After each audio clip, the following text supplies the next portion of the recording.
For 120 years, the Vanderbilt mansion kept a secret so deeply buried that even the family archives pretended it never existed. And now, after a sealed room was opened for the first time since the 1890s, one forgotten document threatens to unravel everything they built, everything they protected, and everything they tried to erase. The story begins in the lowest chamber of the estate, far beneath the polished halls where the public once admired marble staircases and glittering chandeliers. Down there, in a corridor rarely mentioned in official tours, a restoration team found a locked iron door sealed with industrial bolts from the late 19th century. Behind it lay a coffer that no blueprint recorded, a weight of steel and secrecy that bore the faint, almost ghost-like crest of the Vanderbilt lineage. When the metal was pried open, the hinges groaned like something waking from a century-long sleep. Inside, wrapped in deteriorating leather, was a folder dated to an era when American wealth was expanding at a pace too fast for law or ethics to follow. The Gilded Age, 1870 to 1910, was a time in which the Vanderbilt name dominated railroads, journalism, real estate, and high society. Yet the entries inside this folder do not resemble the carefully curated public image seen in newspapers or charity galas. They belong to another narrative, one written in partial sentences, initials instead of names, and instructions that seem deliberately vague. Some pages had been torn out entirely. Others were marked with a single cryptic note, "For internal eyes only." Rumors from that era always hinted at internal disputes, an heir who vanished from records, and a sudden shift in control within the family's financial council. Newspaper articles from the period dismissed these stories as gossip from jealous rivals, but the documents discovered in the coffer, missing telegrams, unsigned agreements, and a ledger with suspicious transfers, suggest that the truth may have been far more calculated. Witnesses who had once spoken about irregularities suddenly went silent in the historical record. Contracts were amended without explanation. And more than one archive from that decade shows signs of intentional destruction. Pages burned, letters removed, dates overwritten. Walking through the mansion today, you can still feel the tension embedded in its architecture. The sealed wing on the eastern side, long rumored to have housed private negotiations, aligns too perfectly with the events referenced in the folder. Some historians once speculated that a scandal had been suppressed there, but lacking evidence, their theories faded. What survived were only whispers about a decision made behind locked doors, about someone whose inheritance was quietly erased, about a truth that would have fractured the dynasty's immaculate facade. Have you ever heard a story like this hidden inside a Gilded Age mansion? Some viewers recall other sealed rooms, forgotten heirs or archives that vanished conveniently during moments of crisis. This channel exists to examine what the elite attempted to bury, not through sensationalism, but through the fragments they failed to destroy.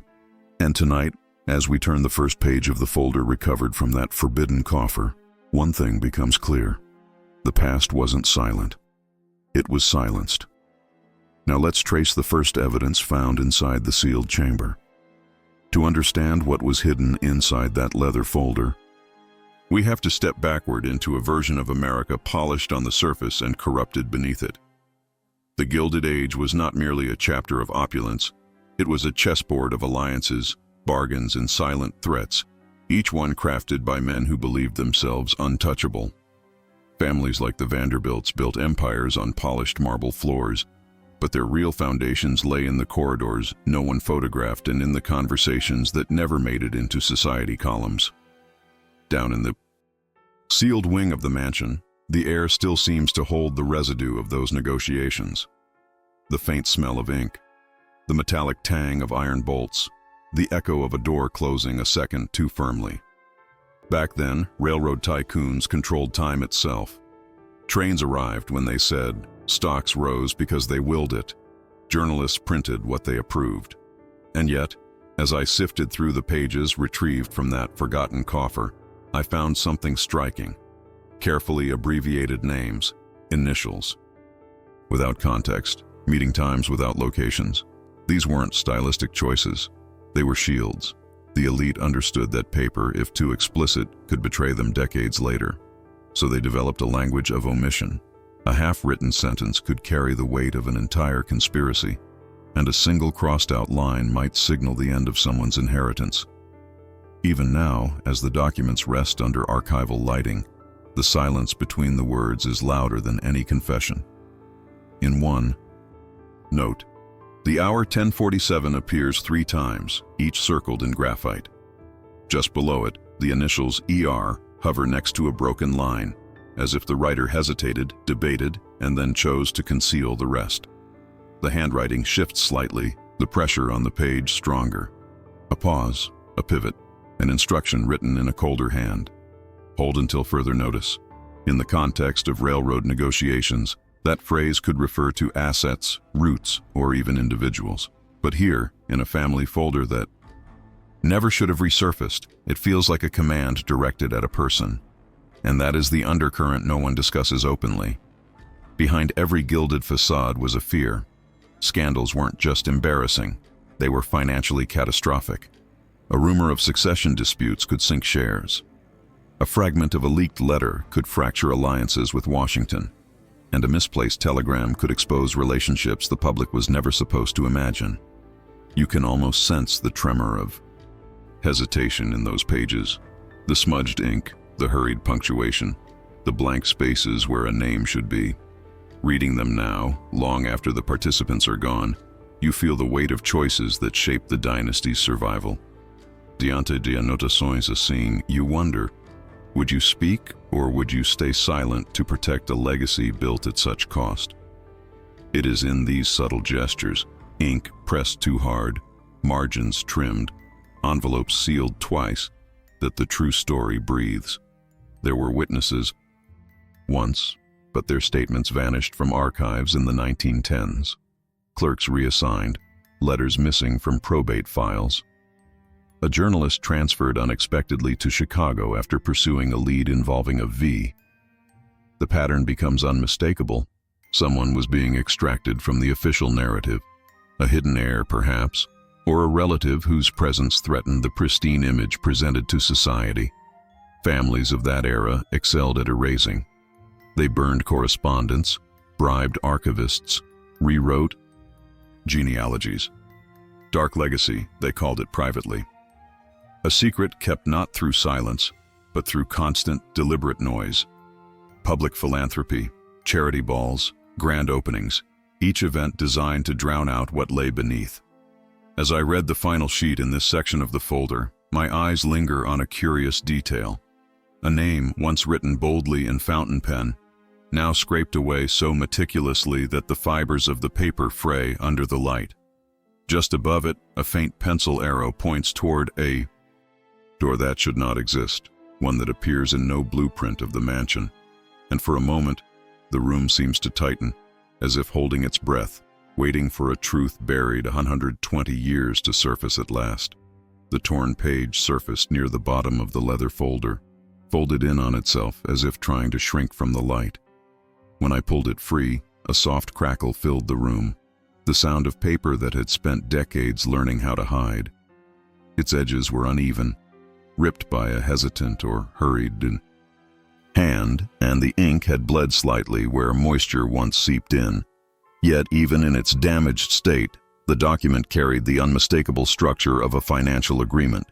Columns, signatures in preparation, and the faint outline of a seal that had been pressed but never fully committed to the page. It referenced a regional railway line, one that historians long believed was acquired through a clean, uncomplicated transaction. But beneath the remaining text, a single marginal note in a different handwriting cut through the veneer of legality like a blade. Acceptable human costs. The phrase hovered there, strangely calm, as if the writer expected anyone who read it to accept the logic without question. And perhaps in the Gilded Age, many did. Back then, industrial titans measured progress not in miles of track, but in what could be sacrificed to keep their empires expanding. The elite crafted their reputations through public charity balls and glittering facades, while quietly burying the darker calculations that built their fortunes. You can imagine the room where this draft was written. Mahogany walls, a crystal decanter half empty, men speaking in low tones as they debated figures not meant for public accounting. A clerk seated in the corner, pen poised, eyes down. Silent witnesses everywhere, none of them able to defend themselves now. The torn section suggests that a portion of the negotiation was removed deliberately. A missing clause, a name scraped away. Perhaps the identity of a cost that could no longer be justified. Perhaps the signature of someone whose involvement would contradict the family's official version of events. The Vanderbilt archives, curated with surgical precision, make no mention of this negotiation, and for decades historians accepted the sanitized story. But here, in my hands, the truth leaked through in graphite swirls and uneven ink strokes, a secret too fragile to survive intact, yet too important to destroy completely.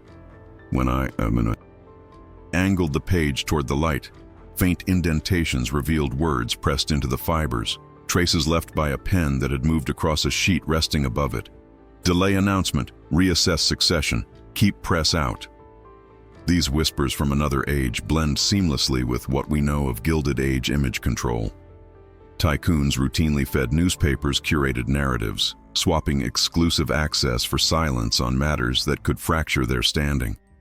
Reporters who probed too deeply found themselves reassigned or abruptly cut from influential circles. Archives were edited retroactively, letters removed from probate files, contracts updated without dates. Erased records did the work of 1,000 lies. And still, this torn page survived.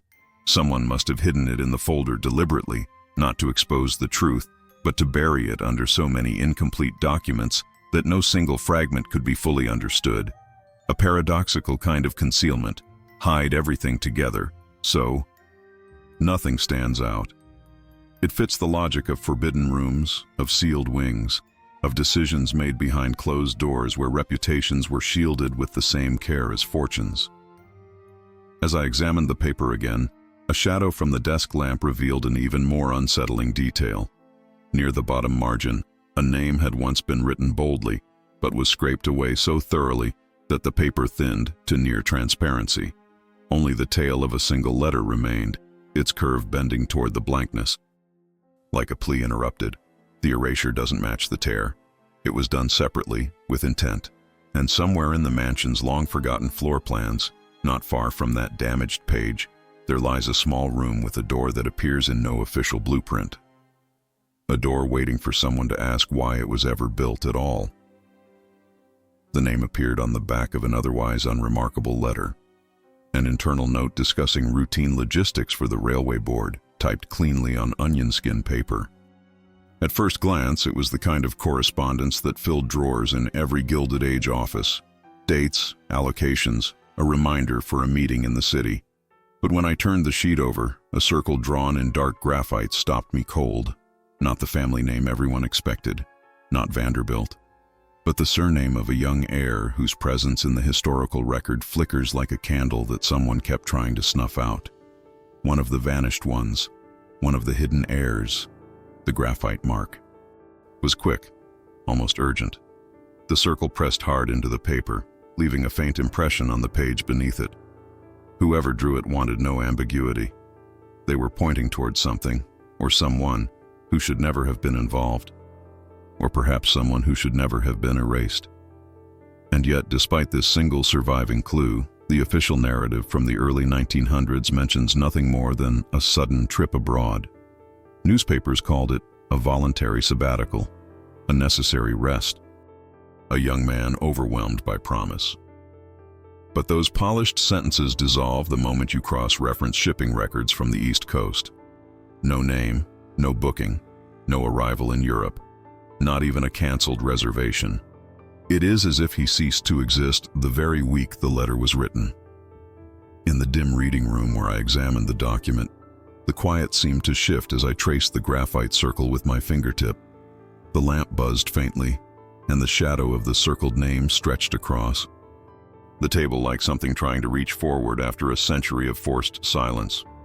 The heir had been expected to inherit a sizable portion of the regional railway assets. assets vital to the Vanderbilt sphere of influence.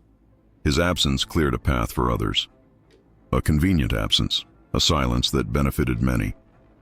And in the Gilded Age, convenience often replaced truth. Archives from the period show signs of curated editing, probate files with missing appendices, financial ledgers rewritten in neater hands, entire columns of newspapers reprinted with altered language. Golden Age secrets were never left exposed. They were reshaped, redirected, or drowned beneath charitable headlines and society events. Families with mansions as grand as small kingdoms could command entire newsrooms with a single phone call. And when influence failed, they turned to quieter methods, letters pulled from fireproof cabinets, witnesses reassigned to distant posts, testimonies misplaced in transit. Silent. Witnesses became part of the architecture itself, sealed into forbidden rooms that the public never knew existed. The circled name now becomes something more than an annotation. It is resistance. A moment in which someone broke protocol, someone who wanted the truth to survive long enough for another pair of eyes to find it. A caretaker, a clerk with divided loyalties, or perhaps a family member who understood the cost of erasing bloodlines. Because in a dynasty built on inheritance, removing an heir was not simply a personal tragedy, it was a recalibration of power. The mansion's blueprints from that decade reveal an oddity. A small chamber branching off the eastern corridor, listed only as storage, yet there is no photographic evidence of its interior. Doors like that rarely serve their stated purpose. And as I returned the letter to the table, the circled name seemed to align perfectly with the corner of the blueprint where that undocumented door should stand. A door that still exists. A door no guide ever mentions. A door behind which the heir's story may have been sealed, along with the reason his name was meant to disappear forever. The envelope was small enough to disappear beneath a ledger, yet it carried a weight the larger documents never dared to hold.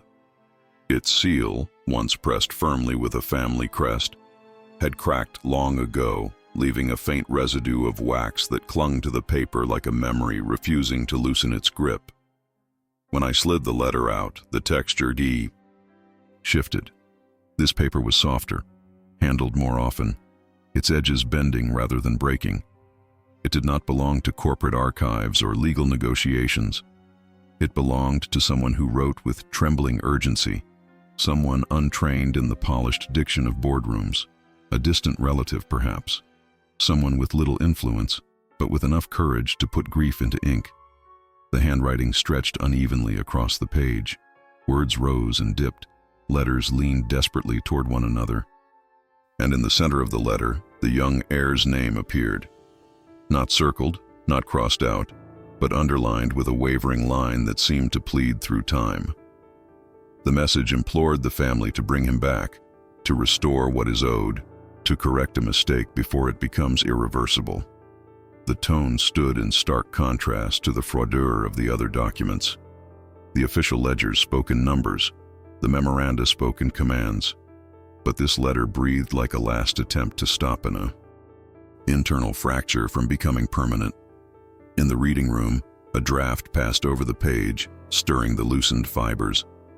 The air seemed to shift around the words, as though recognizing them as forbidden. The date at the top confirmed the tension. This appeal was written 3 months before the heir vanished from all records. Public, private, even genealogical. It predates the polished newspaper stories about his unexpected voyage and his intention to travel for study. Stories that fell apart the moment you compared them to the empty passenger manifests. Gilded Age tycoons understood the value of narrative, and the Vanderbilts were masters at bending the press. A donation here, a private luncheon there, an invitation to a reporter's editor. Reputations were shaped like the marble staircases of their mansions, sanded smooth, carefully lit, undeniably impressive, and never revealing what supported them beneath the surface. The letter carried no reply. Nothing about it suggested acknowledgement. It was tucked into the folder without notation, as if someone had slipped it in at the last moment. Too late to change anything, too early to be destroyed outright. You wonder who hid it. Someone within the household staff, a secretary, a relative whose voice had been dismissed in family meetings. The Gilded Age was filled with silent witnesses, people who saw too much, understood just enough, and learned quickly that speaking openly carried a high price. And in families where succession was currency, any attempt to restore a hidden heir could destabilize everything. What struck me most was the final paragraph. The ink grows darker there, as if the writer pressed harder, leaning into the page. The sentence trails off before the signature, interrupted as though the author hesitated, or was interrupted. If he disappears entirely from the record, the burden will not be his alone. The words end abruptly, the final loop of a letter incomplete. There is no closing. Greeting, no name, a warning without a sender. The question lingers, would you dare open an archive like this? Você teria coragem de acessar arquivo assim? Because once the envelope is opened, once the words are read, the version of history carefully built by the elite begins to fray. The polished halls of the mansion seem different. The chandeliers dimmer, the portraits above the fireplaces slightly colder.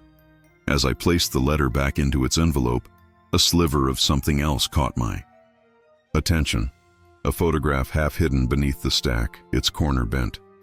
The image showed a family gathering in one of the mansion's grand parlors. Everyone posed elegantly in the style of the era, except for one figure at the edge of the frame whose face had been scraped away, leaving only the outline of where an heir once stood, before someone decided he should vanish from the story entirely. The memorando surfaced after the letter with the scraped-out face, tucked neatly beneath a stack of folded financial sheets, as though someone had tried to hide it without giving themselves away. It was typed on thicker paper, the kind reserved for internal directives, and at first glance it looked deceptively administrative. Dates, routing instructions, departmental acknowledgments. But halfway down the page, an expression appeared that froze the breath in the room. Realocar recursos humanos. A phrase that, in the polished vocabulary of Gilded Age corporations, rarely meant a transfer. It meant removal. Quiet, permanent, reputation-preserving removal. The chandeliers above the reading desk flickered slightly as I angled the page toward the light. The ink had softened with time, but the intent behind the words had not. In the public sphere, the Vanderbilts were paraded as philanthropists, hosts of extravagant charity balls, patrons of hospitals, benefactors of art museums whose marble steps still bear their names. But behind the velvet curtains and golden banisters, the machinery of their influence operated with a different set of rules. They curated silence with the same precision they curated their guest lists. A man who stepped out of line, a relative whose behavior threatened the family's immaculate image, an heir whose opinions complicated succession. These were resources to be reallocated. The memorando referenced no names, but a set of initials in the margin, written in the same hurried graphite as the circled surname from before, linked it unmistakably to the E. Missing heir. The graphite mark dipped, dragged slightly, as if the hand that wrote it hesitated midway. That hesitation hung in the air now, years later, a ghost of conscience embedded in the paper fibers. The room around me remained still, yet there was the faintest echo of footsteps in those instructions, the shuffle of someone escorted out of a private office, the soft thud of a door closing behind them, the quiet click of a key turning.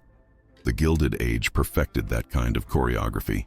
It, situ, was an era defined by contrast, public generosity masking private ruthlessness. Families like the Vanderbilts mastered the art of crafting legacy, donations strategically timed to overshadow scandals, endowments quietly positioned to influence opinion, friendly reporters rewarded with exclusives that conveniently omitted anything that might tarnish the family crest. Silent witnesses existed everywhere. Clerks, maids, footmen, people who noticed sudden changes in routine but understood immediately that some questions were never meant to be asked. Hidden heirs disappeared into the footnotes of history before anyone outside the estate even learned their names. Erased records replaced birth certificates. A tidy obituary might appear decades later, carefully detached from the truth. As I read further, the directive deepened. Realocar was followed by 3 specific instructions about limiting access, authorizing private carriages, and notifying only a select internal party. The words were cold, stripped of humanity, functioning more like a containment procedure than a personnel note. It was not difficult to imagine what had prompted it: fear of scandal, fear of inheritance disputes, fear of an internal conflict leaking into Wall Street gossip. The mansion itself, built as a symbol of wealth, now seemed like a labyrinth designed to hide not valuables but people. I set the memorando down, and its edge touched another sheet beneath it, a document where a name had once appeared, now violently slashed through with black ink so dense it warped the paper. The strikeout wasn't neat or administrative. It was emotional, urgent. The kind of erasure made by someone determined to blot out a person entirely. And beside that gash of ink, barely visible unless the light hit it from the right angle, was a small hand-drawn arrow pointing toward one of the mansion's most curious architectural features: a door on the eastern side that appears in none of the official floor plans. A door no guest ever walked through. A door staff refused to speak about. A door that waited, sealed, for more than a century, holding whatever truth the memorando so carefully tried to remove. The diary was so small it could disappear inside a coat pocket, its black cover worn smooth by the kind of handling that suggests secrecy rather than sentiment. When I opened it, the spine gave a soft crack, quiet but loud enough to disturb the stale air around the reading table, as if something dormant had turned its head toward the light. Only a handful of pages remained. The rest had been torn out cleanly, leaving faint stubs where ink once lived.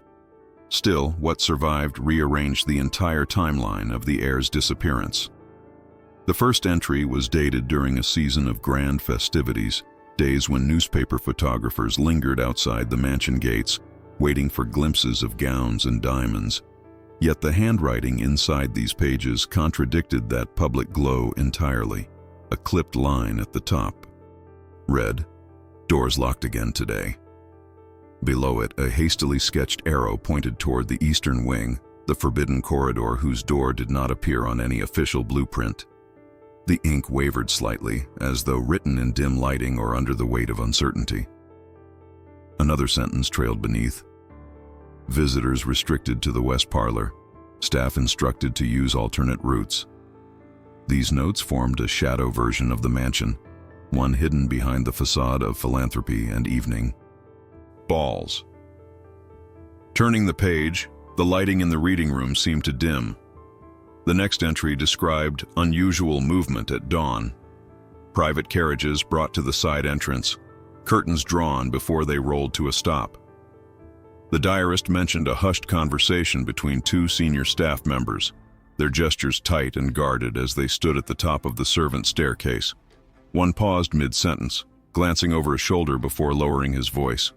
The writer did not record the words, only the way both men kept their hands clasped behind their backs, knuckles whitening under the strain of discretion. They were silent witnesses of the Gilded Age kind, those who knew far more than their expressions allowed and whose loyalty was tested in hallways lit by gas lamps that flickered at the edges of secrets. The dates in the diary aligned too neatly with the heir's final mentions in official logs.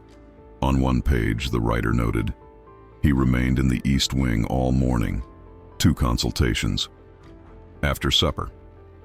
That line alone cracked the polished narrative of the newspapers, which insisted he had been preparing for travel. What kind of consultations take place in a sealed part of the mansion? Legal counsel, medical supervision, or something more personal, conversations about inheritance, reputation, and the dangerous calculus that decided the fate of hidden heirs. The next entry was more cautious. The handwriting grew smaller, as though the diarist's hand hesitated with every stroke. Family meeting in the blue room, raised voices, door shut quickly. The phrase raised voices was underlined, but lightly, almost apologetically, as if the writer feared even the underline could be incriminating if discovered. Moments later, the entry added, "Legal advisors summoned."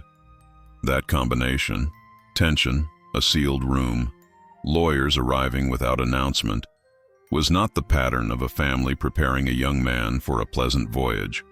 It was the choreography of containment. With each page, the mansion took on a different shape. The opulent home, known for hosting charity auctions and high society gatherings, revealed itself instead as a labyrinth designed to suppress anything that might fracture the family's carefully curated image. The diarist mentioned doors closing at unusual hours, routes changed without explanation, and specific staff members reassigned abruptly. Yet the writer never questioned these shifts explicitly. The Gilded Age taught its observers to record quietly, obediently, trusting that truth could find protection in ink if not in the world. But one entry stood out sharply from the rest. The diarist wrote only a single sentence. "They told me not to visit the eastern corridor today." No elaboration, no context, just that one line, its edges almost trembling on the page. The writer had been warned, and warnings inside mansions like this were not suggestions. They were shields for the family and veiled threats for everyone else. At the end of the surviving pages, the final entry shifted the weight of the entire investigation. He is no longer listed on the household register. The household registers of the Gilded Age were precise, almost ceremonial documents, listing every resident, relative, or long-term guest. For a name to vanish meant someone intervened directly, removing not just the living person, but the memory of their presence. That was the most chilling form of erased records, when a life is made to look as though it was never lived at all. As I closed the diary, something slipped from between its pages, a small scrap of paper barely larger than a fingertip. On it was a single name, half-torn, written in the same hand as the earliest entries, but the name was scratched out violently. The ink scored through with such force that the fibers of the paper had ruptured.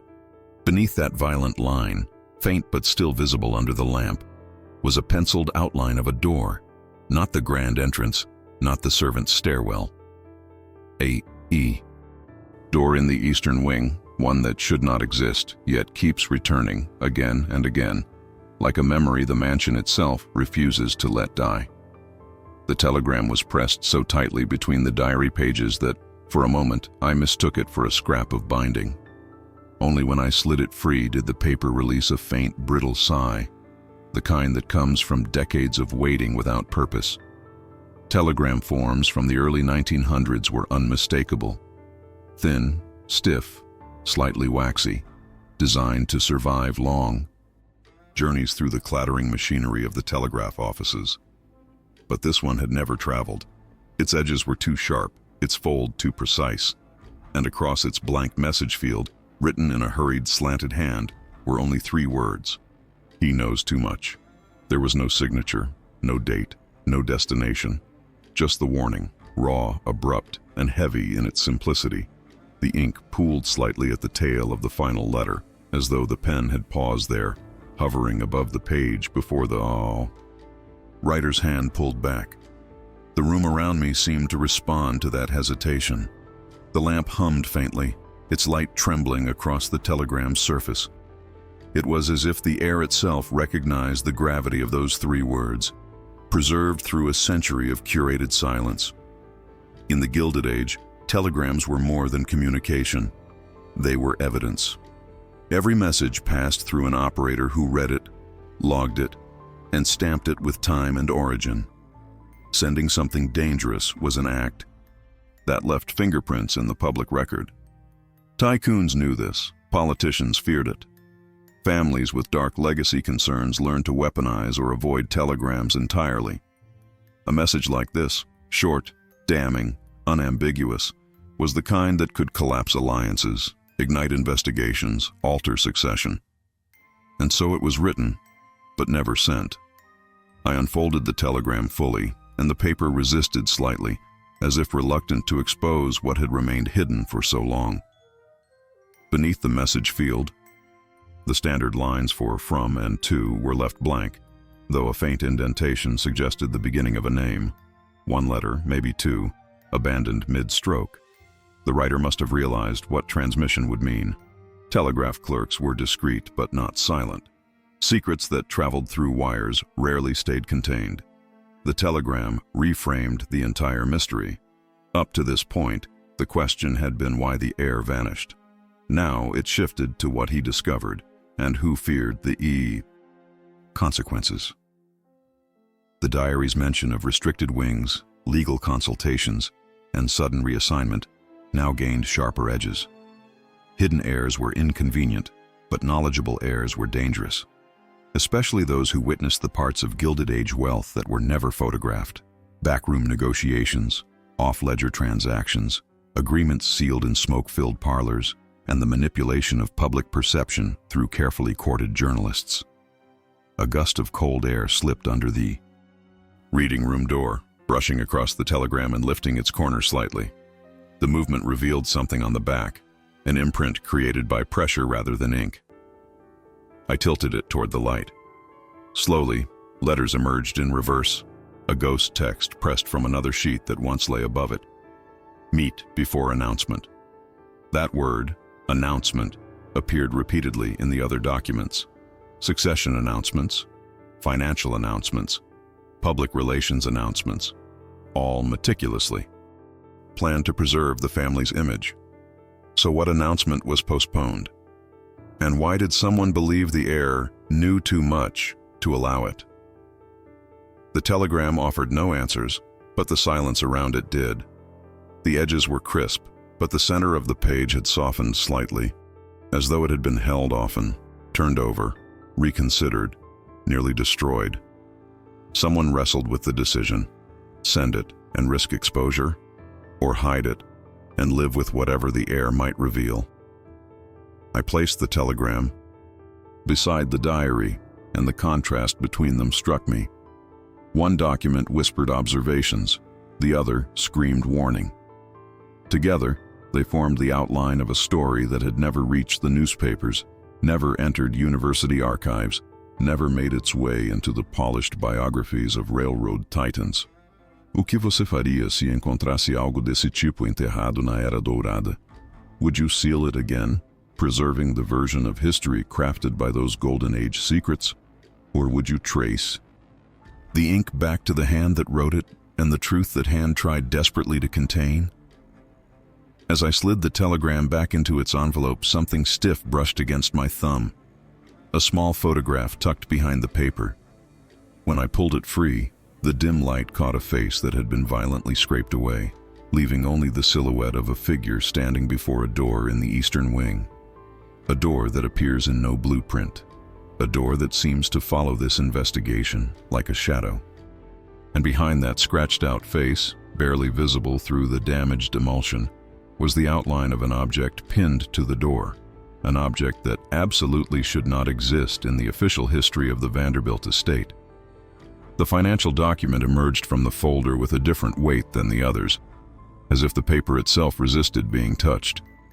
Its texture was smoother, the ink more deliberate, and the margins marked by a precision that belonged not to hurried clerks or anxious relatives, but to professionals, the kind employed to ensure that nothing within the Vanderbilt empire ever moved without purpose.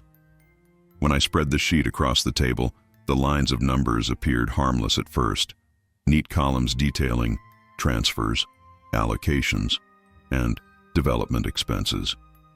Yet beneath the surface of this orderly accounting lay a quiet upheaval, one that rewrote the family's history with the cold efficiency of a ledger. A faint tremor rippled through the reading lamps. Halo as I followed the path of the figures. Large sums diverted to companies whose names meant nothing in the public record.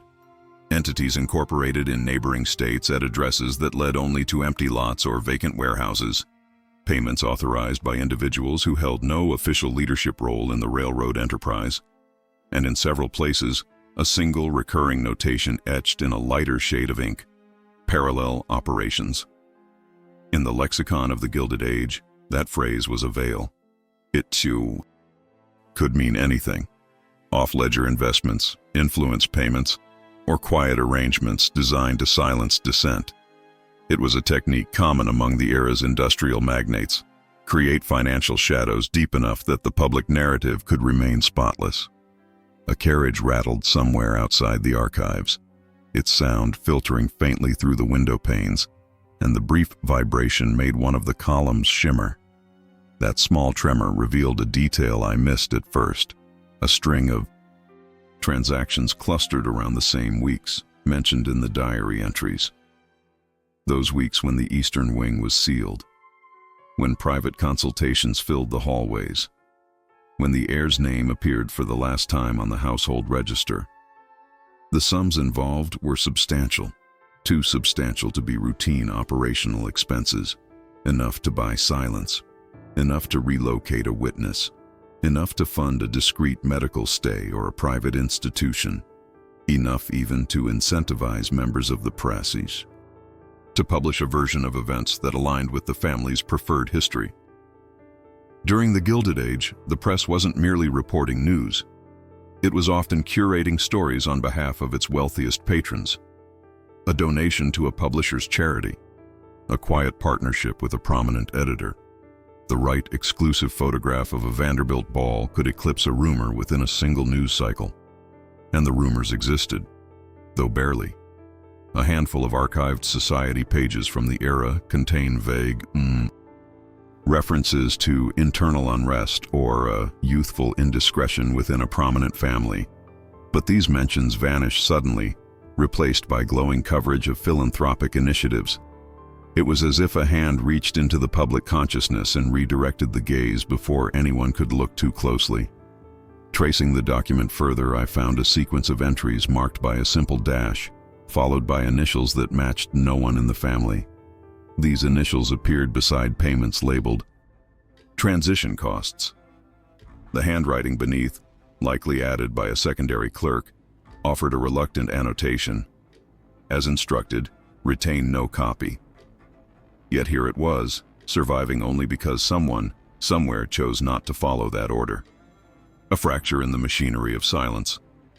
The final section of the document contained a narrow block of text typed with unusual precision. Reassignment of liabilities to the secondary account, transfer authorized pending confirmation of absence. That last, word, absence, did not belong in financial jargon.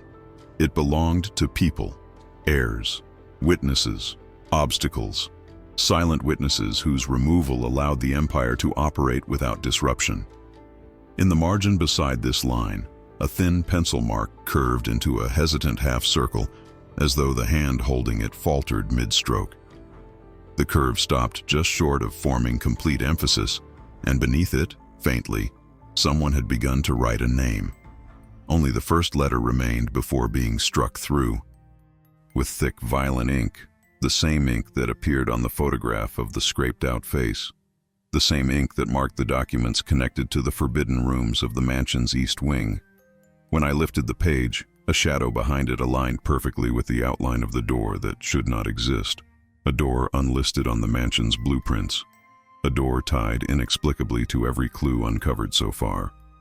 And as the faint light passed through the financial sheet, the silhouette of a key, an old-fashioned, iron-forged key, materialized behind the inked-out name, pinned to the door in the photograph like a warning preserved in silence.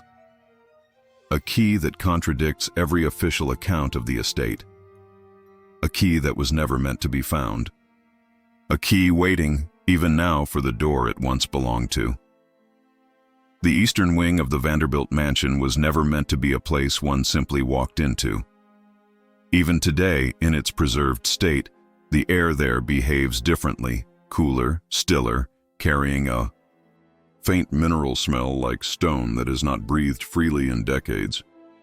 When I studied the architectural sketches spread across the table, a quiet unease crept through the edges of the blueprints. The wing barely appeared in the earliest drafts. No annotations, no decorative flourishes, none of the boasting typical of Gilded Age architects eager to prove their brilliance. It was as though that corridor had been added as an afterthought, or as a necessity no one wanted traced back to the family's official vision. Historical architects familiar with such estates often spoke of these blind wings. Reinforced doors, limited ventilation, thicker walls than any living quarters required. Spaces built not for luxury, but for containment. Sometimes they held sensitive documents, ledgers, private contracts, correspondence meant for a select few. Other times they accommodated visitors whose presence would have created scandal if seen by the wrong eyes. Estranged relatives, political intermediaries, pregnant daughters sent away until the newspapers had forgotten their names. And in darker cases whispered about in estate lore, they housed family members at risk of unbalancing the fragile machinery of succession. Hidden heirs tucked away behind heavy drapery and locked doors. The documents I had uncovered up to this point, the torn page, the circled name, the frantic letter, the unmailed telegram, the financial misdirection, each pointed toward that isolated wing. Silence was not accidental. Silence was its design. As I traced a finger along the blueprint, the eastern corridor narrowed into a cluster of small chambers. No windows. Only faint vents cut into the walls, the kind used to allow just enough air to circulate without compromising isolation. A practical choice, perhaps, but too coldly efficient to be innocent. The diary described movement there during dawn hours, private consultations, doors locked repeatedly, staff instructed to avoid the passage, unless summoned. The mansion itself, normally a beacon of Gilded Age performance, marble staircases polished for guests, parlors bursting with floral arrangements, orchestras echoing through grand halls, had, in that hidden wing, become something entirely different, a mechanism for silence. The more I examined the architectural layers, the more the pencil marks and crossouts began to resemble a palimpsest. One blueprint built over another, ghost lines peeking through like the remains of a confession, a labored decision, a last-minute revision, a door that didn't appear in the public copies but existed clearly in the version before me, one heavy enough, from the looks of the hinges drawn faintly in the margins, to require two men to open it. That door kept returning in every clue, in the photograph with the scraped-out face, in the diary's trembling entries, in the telegram whose warning was never delivered. The eastern wing was not simply a place, it was the axis around which the entire mystery turned. If the heir knew too much, as the telegram suggested, where else would the family have held him during the final weeks before his disappearance? Not in the guest wing, too risky. Not in the servants' quarters, too visible. Not in the city, not with reporters hovering outside railway offices, hungry for stories of succession. But in the sealed wing, a place that sat precisely between out of sight and under control. The ledger entries describing parallel operations gained a new sharpness when paired with the architecture. Funds could easily support the maintenance of such a wing, repairs billed to discrete accounts, staff paid in cash or shifted to distant branches before audits occurred. The manipulation of the press would have been effortless. The Vanderbilts didn't need to suppress rumors, they merely needed to rearrange them. A charity gala here, a major donation there, a portrait commissioned for an art museum. The public eye always softened when dazzled by gold. I imagined briefly the corridor at night, lamps flickering along the walls, the muffled echo of footsteps, the sudden stillness when someone passed near the sealed door. A young man inside, perhaps, pacing, waiting for decisions made in rooms he was no longer allowed to enter. The faint click of a key turning. A conversation whispered through the doorframe. The shifting silhouette of someone guarding whatever dark legacy the family could not allow to surface. Yet what struck me most was something subtle, a hesitation in the blueprint's ink. Near the sealed chamber, a name had once been written beside the door, but only fragments remained. A few ghostly strokes, a curve of a letter, and then a smear, as though someone had dragged their finger across the paper to erase what they had dared to inscribe. The erasure was not clean, it carried urgency, and above that smudged space in the faintest pencil line, a small symbol appeared, a key, hand-drawn, tilted toward the forbidden room. A key that matched the silhouette pinned to the door in the photograph, the one official records insist never existed. A key that opened a wing no guest ever saw. A key that pointed toward a life the family tried to erase. a key waiting to reveal, after a century of silence, the true purpose of the Eastern Wing and the secret it once held behind that heavy, unmarked door.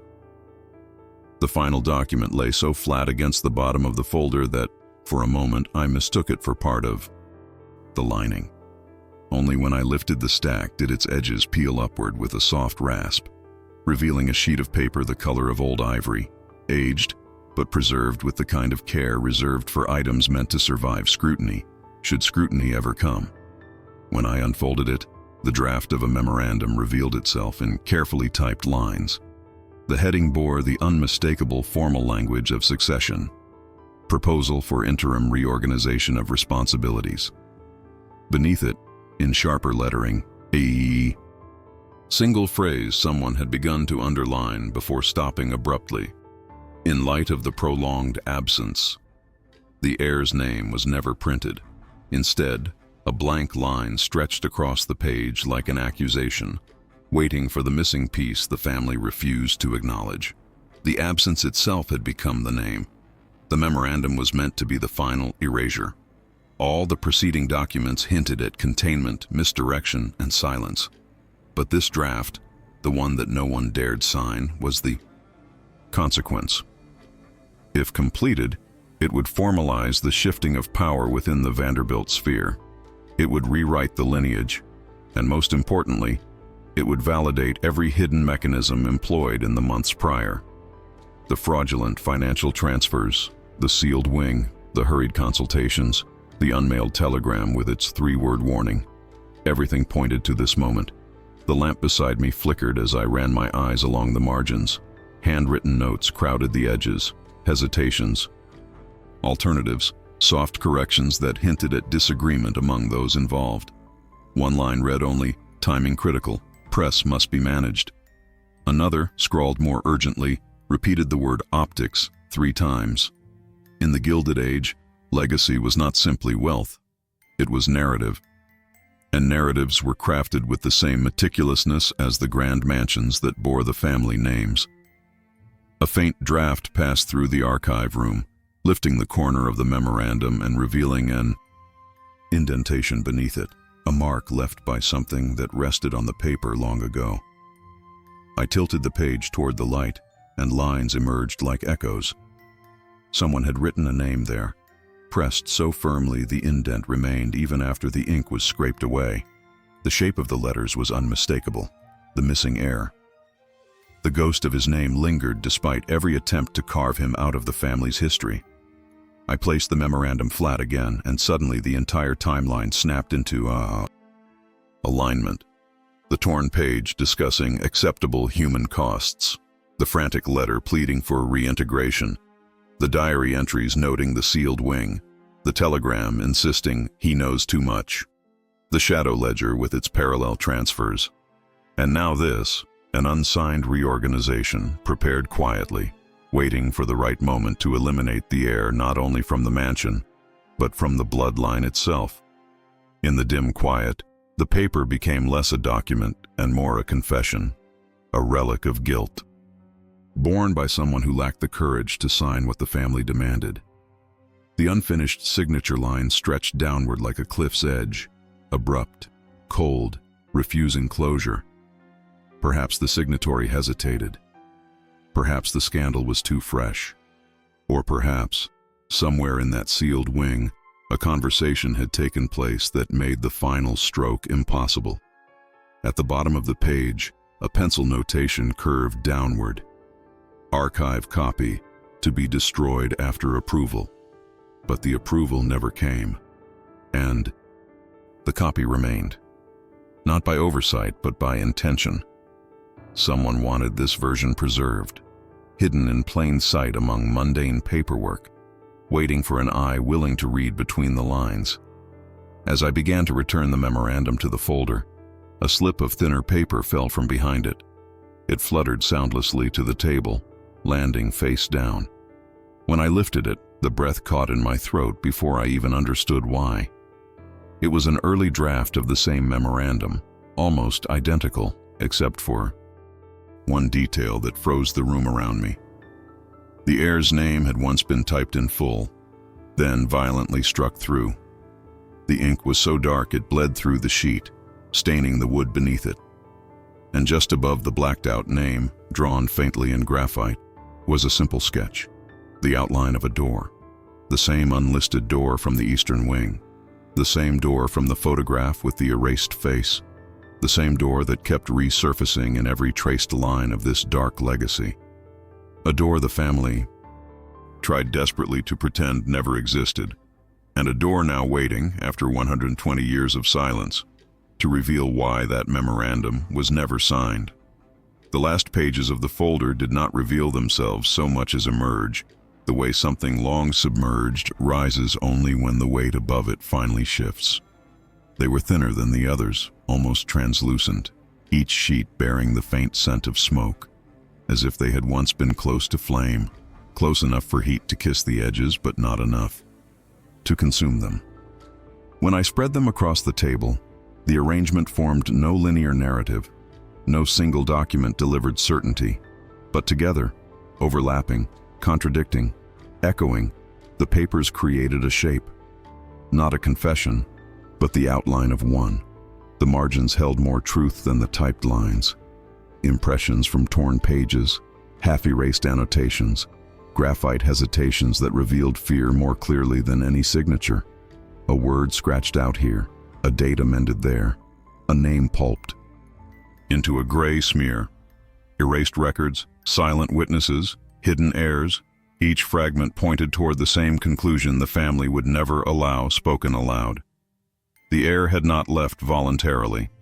His disappearance was not a misfortune.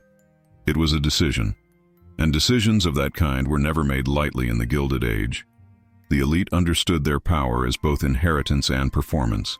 Their reputations were gold-leaf masks, delicate, gleaming, and brittle beneath the touch. Newspapers printed their charity work, their lavish balls, their portraits capturing opulent serenity, but they never printed the locked wings, the backroom negotiations, the private consultations that stretched long past midnight. They didn't report on the quiet arrival of legal advisors through side entrances, or the way household registers could be altered with a single stroke of a pen. What mattered was the appearance of stability, the illusion of unity, the preservation of a legacy no scandal could be allowed to fracture. The deeper I read, the more deliberate the curation became. Certain pages were pristine, almost too pristine, preserved with care so their narrative would endure. Others were damaged intentionally, cut off where context would have been dangerous. Some were outright missing, their absence louder than any inked testimony. Even the diary had been trimmed, leaving just enough to hint at confinement in the forbidden rooms of the Eastern Wing, and just little enough to obscure what truly occurred behind its reinforced door. The telegram that warned, "He knows too much," now read like the pivot of the entire archive. It transformed the heir from a young man in conflict with tradition into a threat to the machinery sustaining the Vanderbilt empire. What he knew, financial discrepancies, succession disputes, parallel operations, or something more personal, posed a risk too great for the era's fragile power structures. The industrial elite did not fear rivals. They feared exposure. The sheet that rested beneath the others, thin, brittle, bearing the ghost of handwriting pressed hard into its surface, revealed the quietest truth of all. Before erasing the heir from the family's future, someone tried to erase him from its past. A penciled note in the corner instructed, "Remove references. Cross-check all registers." Another, more frantic, nearly illegible. "No public mention." A third line, softer, the graphite lighter, as if the writer reconsidered each word. "Only the door remains." The door again. The one absent from official blueprints. The one drawn faintly in the margin of the memorandum. The one appearing behind a scraped-out face in the photograph. The sealed wing reduced to a single threshold, the last physical trace the family could not destroy without unraveling the structure around it. Whatever happened in that corridor, whatever conversation, confrontation, or decision occurred behind that door, every document in the folder bent toward it like iron. filings drawn to a magnet. The true story doesn't lie in any single page, but in the shape of what has been removed. The heir's absence is not a mystery, it is a silence, constructed brick by brick, ledger by ledger, decision by decision. A silence too complete to be accidental, too fragile to be acknowledged, too dangerous to be undone. As I gathered the pages, preparing to return them to the folder, a thin beam of light from the high window struck the tabletop at an angle. It illuminated a detail I had missed. On the back of the final sheet, barely visible, a name had once been written in full before being obliterated with strokes so violent the paper buckled. The ink spread outward like bruising, and beside that blackened scar, drawn in pencil but unmistakable, was the outline of the eastern wing, with a single door shaded darker than the rest.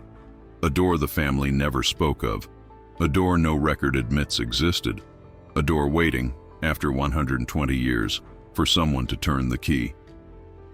There is a point when examining archives like these where the documents stop behaving like paper. They begin to breathe, slowly, faintly, with the rhythm of a life interrupted. It is the moment when curiosity gives way to something else, something quieter and heavier. The realization that what you are holding was never meant to survive. And in the dim silence of these Gilded Age corridors, it becomes impossible not to ask the question that shadows every vanished line and every burned edge. What does a family choose to remember, and what does it choose to erase? The Vanderbilt mansion was built to display permanence. Stone, steel, and ornamentation arranged in confident symmetry, each corridor a declaration of triumph. But permanence is an illusion. Behind every polished facade, there is another version, a darker one, constructed in whispers, sharpened by fear, and maintained through omission rather than truth. Wealth offers many privileges, but none so powerful as the ability to shape the narrative that the world accepts. And once you understand that, every missing page becomes louder than the ones that remain. The documents in the folder, torn, half-burned, reassembled in nervous haste, carry the fingerprints of those who touched them last. You can almost imagine the hesitation, a hand lingering above a line that should have been crossed out but wasn't, a name nearly erased but still visible in the scars of the paper fibers. It forces you to confront a truth that history books rarely include. Censorship begins not with the destruction of information, but with the quiet decision to hide discomfort behind ceremony, charity, and carefully curated appearances. And this family, like many during the Gilded Age, mastered the art of the curated silence. Charitable banquets staged to distract from corporate exploitation, lavish galas thrown the same week a railroad dispute left workers unpaid, elegant speeches about legacy delivered while attorneys drafted contracts in locked rooms to quietly remove problematic heirs. All of it part of the same choreography, one performed flawlessly until a single thread pulled loose and the mask slipped. Yet even then, no one said a word. Silence was the currency that protected them more effectively than gold. Perhaps that is why the heir's story lingers so strongly in these pages. He is not described directly, he exists in negative space. You find him only in what is missing, letters with passages torn out, financial ledgers with entries covered by ink, photographs with faces scratched away until only the outline remains. And in that absence, a different kind of presence emerges, one more powerful than any official biography could have preserved. He becomes the sum of all the attempts to erase him, a man reduced to a rumor, a caution, a loose end in a family that tolerated no loose ends. The sealed wing of the mansion stands as the purest metaphor. Architectural plans that omitted entirely, servants' testimonies, rewritten or destroyed. Diaries that mention the East Corridor only in passing, as if acknowledging it too directly would break an unspoken rule. And then there is the door, the same door appearing over and over again in documents that should never have referenced one another. Always without description, always without explanation. A door that leads somewhere the family refused to name, perhaps because naming it would force acknowledgement of what happened behind it. We often imagine history as a collection of facts, fixed and permanent. But history, especially the history of the wealthy, is curated by those who can afford to rewrite it. And the more power a family holds, the more elaborate its silences become. In the Vanderbilt case, those silences accumulated over generations, layered like paint until the original surface was no longer recognizable. Yet the cracks remain. They always do. A faint indentation here, a missing ledger entry there, an unsigned memorandum that whispers possibility. In the end, the truth is not revealed by what is visible, but by what someone tried, desperately, to hide. And so we stand here, holding these fragments, reconstructing a narrative that was never meant to be reconstructed. We don't have the full story. We may never know the heir's fate, the exact nature of the secret he uncovered, or why the family sought to erase him instead of silencing the truth he carried. But perhaps that is the point. Perhaps the power of this archive lies not in offering closure, but in reminding us that legacy is a fragile thing, dependent not on grandeur, but on honesty. And honesty was the one luxury the Vanderbilt dynasty could never afford. As the mansion settles into its evening stillness, the awareness presses in, subtle, persistent, undeniable, that somewhere within these walls, a truth once struggled to surface and was forced back down, buried under wealth, reputation, and fear. And now, 120 years later, its echoes return through torn paper and, charred margins, refusing to disappear again. You can close the folder, you can walk away. Many did, but the story remains, suspended between what was documented and what was destroyed. A history told not through answers, but through omissions. A legacy built not on triumph, but on silence. And in that silence, something waits, unchanged, unyielding, unresolved, behind a door no record admits existed, and no heir was ever meant to open. The last page settles with a muted whisper, as though even the paper itself understands it has lingered too long in the open air. In the fading light of the archive room, the fragments we uncovered fold back into silence, returning to the shadows that protected them for more than a century. The struck-through name, the unlisted door, the memorandum that was never signed, each piece slips once again into the quiet choreography of omission that shaped this dynasty's legacy.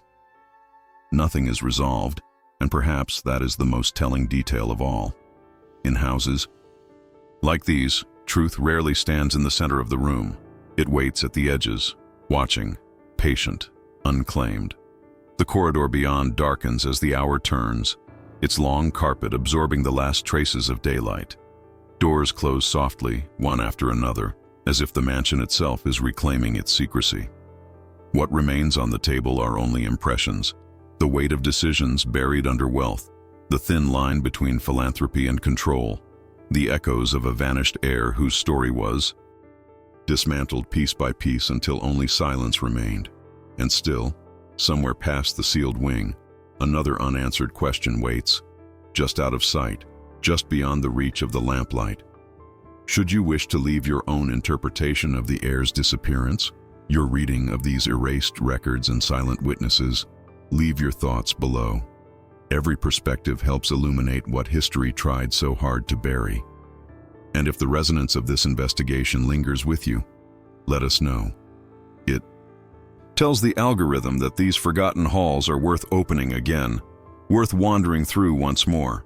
If you wish to remain close when the next sealed door finally opens, when another ledger, another forbidden room, another missing name resurfaces, stay with us.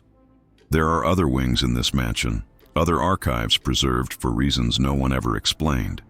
And if you're willing to step deeper into the shadows, the next chamber awaits. Some secrets survive only because those who feared them left no one behind to tell the truth.